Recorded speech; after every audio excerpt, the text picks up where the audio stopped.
Allez. Bonjour à tous, chers amis, proches et lointains. Bienvenue pour ce nouveau rendez-vous sur Hervé Télé. Cette intervention d'aujourd'hui est motivée par l'actualité récente. En effet, il semblerait que les autorités en France au plus haut niveau aient enfin décidé de réagir, en tout cas verbalement pour l'instant, face à la montée de l'antisémitisme. Depuis trop longtemps, chaque fois qu'un acte antisémite était commis, les pouvoirs publics et les médias le minimisaient. Acte d'un déséquilibré, nous disait-on. Les fantômes du passé sont en effet en train de ressurgir en France. En 2018, les actes antisémites ont augmenté de 74%. Et cela, 74 ans après la fin de l'horreur des camps d'extermination nazis, 75 ans après la disparition d'une certaine France, cette France qui avait poussé l'avilissement jusqu'à participer à la traque d'hommes, de femmes et d'enfants, dont le seul tort était d'être juif.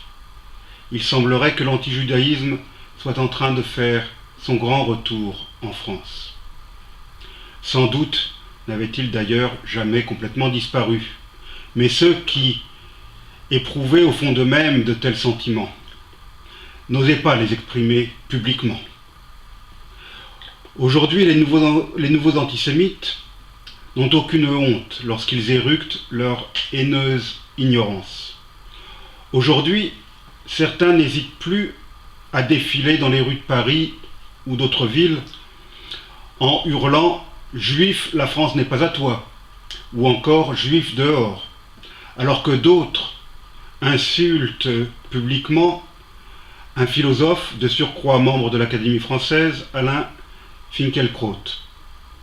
D'autres encore profitent de l'obscurité pour peindre des croix gammées ou des insultes sur les portraits de Simone Veil, ou lâchement, ils vandalisent des cimetières.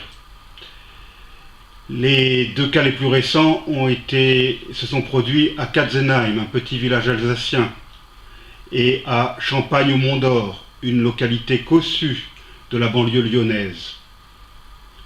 Et puis, il y a tous ces actes de brutalité, ces juifs agressés ou menacés à la sortie de la synagogue, ou tout simplement parce qu'ils portaient une kippa.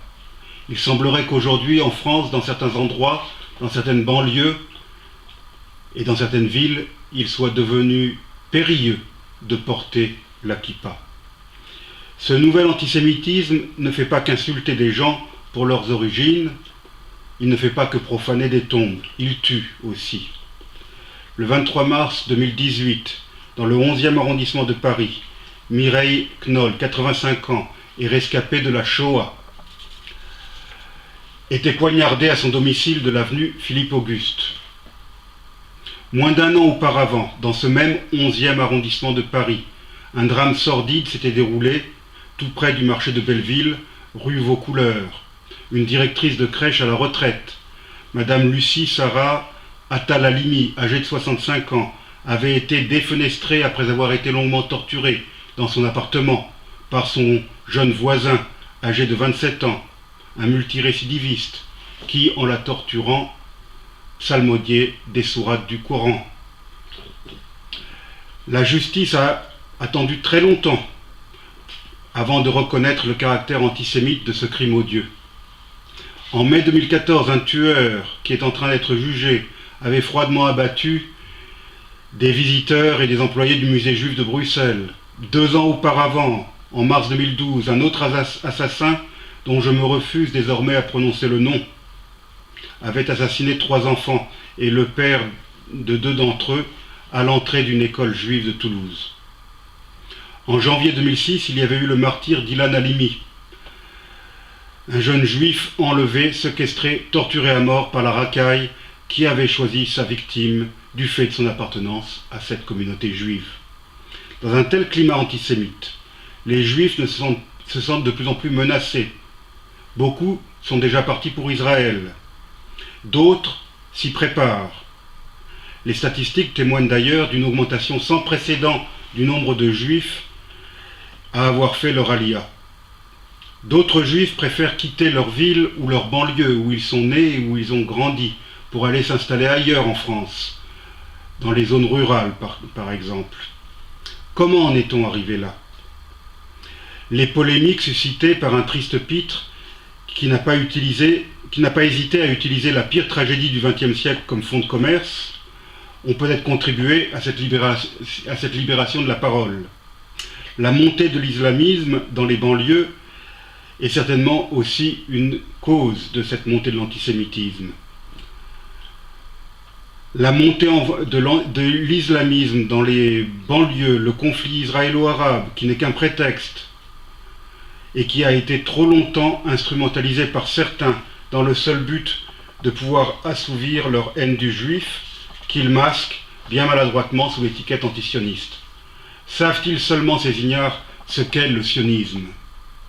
L'antijudaïsme actuel en France est propagé par des groupes militants pour le boycott d'Israël, sous couvert de dénonciation du sort des Palestiniens. Selon eux, la bande de Gaza serait un camp de concentration à ciel ouvert, Israël serait un état d'apartheid et le Hamas serait un authentique mouvement de résistance. Cette propagande mensongère à l'égard d'Israël se nourrit des propos de responsables palestiniens. Dans un discours prononcé devant le Parlement européen, le président Mahmoud Abbas n'avait pas hésité à affirmer que des rabbins israéliens avaient ordonné l'empoisonnement de puits utilisés par les Palestiniens. Ce discours fut chaleureusement applaudi par les députés. Le président du Parlement n'hésitant pas à le qualifier d'inspirant. Or, cette affirmation d'Abbas concernant les puits empoisonnés était un mensonge éhonté, lointain écho des mythes moyenâgeux qui accusaient régulièrement les Juifs d'avoir empoisonné des puits, prétexte utilisé pour commettre les pires exactions, les pires massacres à l'encontre des communautés juives d'Europe. Ce mensonge n'a pas été démenti, il a même été repris par des agences de presse et bien sûr par les organisations pro-palestiniennes à des fins de propagande anti-israélienne. Les responsables des débordements haineux dont on parle aujourd'hui ne sont pas nécessairement les incultes qui hurlent leur haine du juif. Ce sont plutôt ceux qui, plus instruits, se cachent derrière des pseudonymes pour répandre leur haine, leur venin sur Internet. Les responsables sont aussi ces gens qui n'hésitent pas, par une abjecte falsification historique, à traiter les Israéliens de bourreaux nazis, à nier le génocide perpétré par les nazis, tout en présentant les tueurs obscurantistes du Hamas comme de courageux résistants. J'en connais qui n'hésitent pas à étaler leur pseudo-érudition, toujours sur Internet, pour expliquer à n'en plus finir que les Juifs sont responsables de tous les malheurs du monde, depuis la Révolution française jusqu'à l'autre, la bolchevique, et à la Première Guerre mondiale ou aux diverses crises économiques. Sans parler des ignobles complotistes qui osent affirmer que ce sont les Juifs qui sont derrière les attentats du 11 septembre 2001 et qui sont également derrière l'assassin de Montauban et de Toulouse que j'ai évoqué tout à l'heure. Lourde aussi est la responsabilité des politiques qui vident les programmes d'histoire de toute substance, ou celle des enseignants qui n'osent pas ou qui ne veulent pas aborder la Shoah en classe par crainte de heurter la sensibilité de certains de leurs élèves. Soyons clairs, une convergence est en cours, une alliance est née.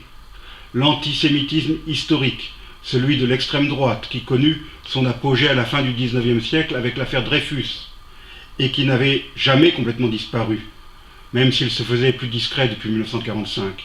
Cet antisémitisme-là a rencontré l'antijudaïsme musulman et l'ultra-gauche antisioniste. C'est cette